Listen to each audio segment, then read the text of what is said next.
నమస్తే, welcome to speed news.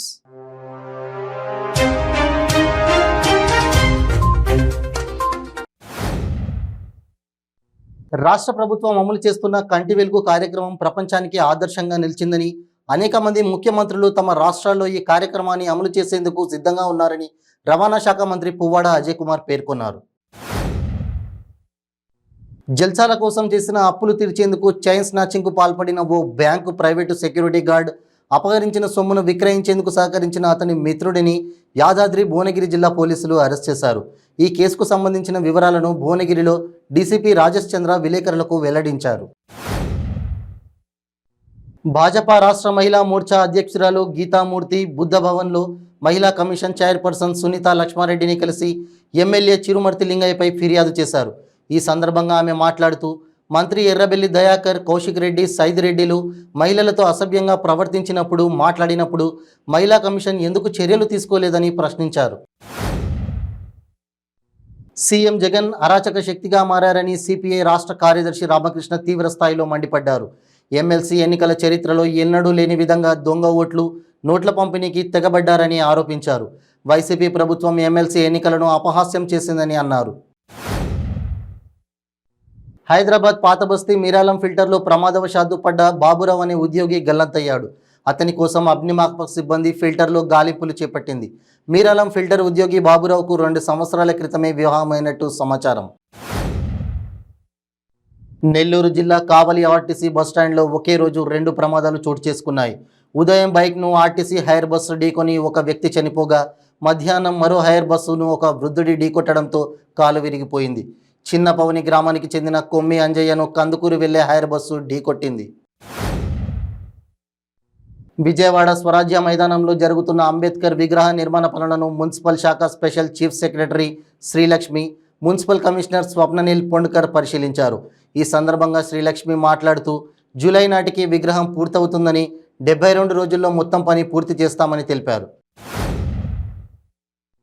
లోక కళ్యాణార్థం ఆంధ్రప్రదేశ్ రాష్ట్ర వ్యాప్తంగా యజ్ఞ యాగాదులు చేపట్టాలని విశాఖ శ్రీ శారదా పీఠం ప్రతిపాదించిందని ఆ పీఠం ఉత్తరాధికారి స్వాత్మానందేంద్ర స్వామి తెలిపారు. ఈ నెల 21వ తేదీన నిర్వహించే ధార్మిక పరిషత్ సమావేశాలలో ఈ ప్రతిపాదనపై సానుకూల నిర్ణయం తీసుకోవాలని ఆయన అన్నారు. తిరుమల శ్రీవారిని సినీ నటి గౌతమి దర్శించుకున్నారు. ఈ సందర్భంగా ఆమె మీడియాతో మాట్లాడుతూ, ఎన్నో జన్మల పుణ్యఫలంగా వెంకటేశ్వర స్వామివారి దర్శన భాగ్యం లభించిందని సినీ నటి గౌతమి అన్నారు. చాలా దగ్గరగా స్వామివారిని దర్శించుకోవడం చాలా సంతోషంగా ఉందని తెలియజేశారు. మెదక్ జిల్లా తూప్రాన్ మున్సిపాలిటీలో దారుణం చోటు చేసుకుంది. అల్లాపూర్నకు చెందిన మన్నే ఆంజనేయులు అనే వ్యక్తిని కొందరు దుండగులు కిడ్నాప్ చేసి చంపేశారు. కిడ్నాప్ చేసిన తర్వాత దుండగులు అతని కుటుంబ సభ్యులకు ఫోన్ చేసి డబ్బు, బంగారాన్ని డిమాండ్ చేశారు.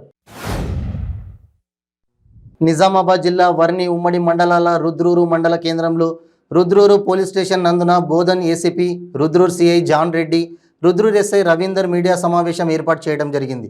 గత కొన్ని రోజుల క్రిందట అక్బర్ నగర్కు చెందిన బురిగేడి సైదవా అనే యువతి హత్య కేసులో నిందితులను అరెస్టు చేసినట్లు వారు తెలిపారు.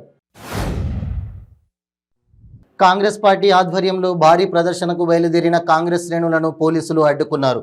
దేశంలో అదానికి ప్రధాని మోడీ దేశ సంపద దోచిపెట్టి అక్రమాలకు పాల్పడిన అంశాలపై, అదానీ షేర్ల పతనం అంశాలపై పార్లమెంటరీ కమిటీ వేయాలని, క్రోనీ కాపటలిజంకు వ్యతిరేకంగా ఏఐసిసి పిలుపునిచ్చిన మేరకు టీపీసీసీ ఆధ్వర్యంలో చెలో రాజ్భవన్కు పిలుపునిచ్చారు. నేటి నుంచి ఏప్రిల్ 14 వరకు ఇంటర్మీడియట్ పరీక్షలు జరగనున్నాయి. ఈ నేపథ్యంలో నల్గొండ జిల్లాలో పరీక్షల నిర్వహణకు కట్టుదిట్టమైన ఏర్పాట్లు చేశారు అధికారులు. జిల్లా వ్యాప్తంగా మొత్తం 47 పరీక్షా కేంద్రాల్లో 30,676 మంది మొదటి, 2వ సంవత్సర విద్యార్థులు ఉదయం 9 గంటల నుంచి మధ్యాహ్నం 12 గంటల వరకు పరీక్షలు రాయనున్నారు. వికారాబాద్ జిల్లా పరిగి నియోజకవర్గ పరిధిలోని బహుజన్ సమాజ్ పార్టీ కార్యాలయంలో ఆర్ఎస్ ప్రవీణ్ కుమార్ విలేకరుల సమావేశం ఏర్పాటు చేయడం జరిగింది.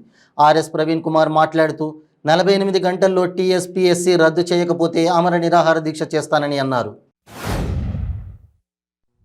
ఏప్రిల్ 14న అంబేద్కర్ విగ్రహ ఆవిష్కరణ నేపథ్యంలో నిర్మాణ పనులను మంత్రి కొప్పుల ఈశ్వర్ పరిశీలించారు. పనుల్లో జాప్యం లేకుండా వేగంగా పనులు చేసి గడువులోపు పూర్తి చేయాలని వర్క్ ఏజెన్సీలను ఆయన ఆదేశించారు. సీఎం కేసీఆర్ ఆదేశాల మేరకు పనులను ఆయన పరిశీలించారు. హైదరాబాద్ సిటీ పోలీస్ ఆధ్వర్యంలో నిర్వహిస్తున్న 2023 యాన్యువల్ స్పోర్ట్స్ గేమ్స్ మీట్ కార్యక్రమాన్ని ప్రముఖ సినీ నటుడు అడవిశేష్ నగర సిపి సివి ఆనంద్ ప్రారంభించారు. ఈ కార్యక్రమంలో పలువురు పోలీసు ఉన్నతాధికారులు కూడా పాల్గొన్నారు. నేటి నుంచి ఏప్రిల్ 14 వరకు ఇంటర్మీడియట్ పరీక్షలు జరగనున్నాయి. ఈ నేపథ్యంలో నల్గొండ జిల్లాలో పరీక్షల నిర్వహణకు కట్టుదిట్టమైన ఏర్పాట్లు చేశారు అధికారులు. 1 నిమిషం నిబంధన నేపథ్యంలో 1 నిమిషం లేటుగా వచ్చిన విద్యార్థినిని అధికారులు వెనుకకు పంపించేశారు. సంగారెడ్డి జిల్లాలో ఇంటర్ పరీక్షా కేంద్రాలకు 4 విద్యార్థులు ఆలస్యంగా రావడంతో పరీక్ష హాల్లోకి అధికారులు అనుమతించలేదు. దీంతో విద్యార్థులు కంటతడి పెట్టుకుంటూ వెళ్లిపోయారు. 2 యువకులు ట్రైన్ టికెట్ టీసీపై దాడికి పాల్పడ్డ ఘటన ఖమ్మం పరిధిలో చోటు చేసుకుంది. అహ్మదాబాద్ నుంచి చెన్నై వెళ్లే నవజీవన్ సూపర్ ఫాస్ట్ ఎక్స్ప్రెస్ రైల్లో 2 యువకులు టికెట్ కలెక్టర్ ఎల్ కిరణ్ కుమార్పై దాడికి పాల్పడినట్లు ఖమ్మం జీఆర్పీఎస్ఐ భాస్కర్రావు తెలిపారు. చంద్రబాబు హయాంలో రేషనలైజేషన్ పేరుతో ఏకంగా 5,000 పాఠశాలలు మూసేశారని మంత్రి బొత్స సత్యనారాయణ అన్నారు. ఆయన అసెంబ్లీలో మాట్లాడుతూ వైఎస్ఆర్సీపీ అధికారంలోకి వచ్చిన తర్వాత టీడీపీ మూసేసిన స్కూళ్లలో 3,000 స్కూళ్లు తెరిచిందని అన్నారు. నేడు ప్రారంభమైన ఏపీ అసెంబ్లీకి తెలుగుదేశం ఎమ్మెల్యేలు హాజరయ్యారు. సాగునీటి ప్రాజెక్టు నిర్మాణం నిర్వీర్యం చేసిన వైసీపీ ప్రభుత్వ వైఖరికి నిరసనగా తెలుగుదేశం పార్టీ ఎమ్మెల్యేలు ఎమ్మెల్సీలు ప్లేకార్డ్స్ పట్టుకొని ర్యాలీగా అసెంబ్లీకి హాజరయ్యారు. విశాఖలో ఇంటర్మీడియట్ పరీక్షలు ప్రారంభమయ్యాయి. విద్యార్థులంతా గంట ముందే పరీక్షా కేంద్రాలకు చేరుకున్నారు. ఉమ్మడి విశాఖ జిల్లాలో 1,13,251 మంది విద్యార్థులు హాజరు కానున్నారు. వీరిలో 56,504 మంది ప్రథమ, 56,747 మంది ద్వితీయ సంవత్సరం విద్యార్థులు ఉన్నారు.